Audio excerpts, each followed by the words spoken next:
முருகன் 2 கையில கொடுக்கிறவரோ 4 கையில கொடுக்கிறவரோ 6 கையில கொடுக்கிறவரோ கிடையாது. 12 கையில தரக்கூடியவர். கேட்டவருக்கு கேட்ட வரங்களை அல்ல, நினைத்தவருக்கு நினைத்த வரத்தை விட அதீதமான நலன்களை வாரி வாரி வழங்கக்கூடியவர். அவர் 12 கையில கொடுப்பார், வாங்குறதுக்கு நமக்கு தான் 2 கை பத்தாது. அப்பேற்பட்ட வள்ளலாக விளங்கக்கூடியவர் முருகப்பெருமான். அவர் வள்ளல்னா பக்கத்துல இருக்கிற அம்மா சும்மா கிடையாது, அவள் வள்ளி.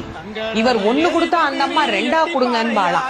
அப்படி கணவனும் மனைவியும் போட்டி போட்டுக்கிட்டு நமக்கு கொடுக்க தயாரா இருக்கிறாங்க. வாங்குவதற்கு நாம் என்ன செய்ய வேண்டும்? அவரை நினைக்கணும். எப்படி நினைக்கணும்?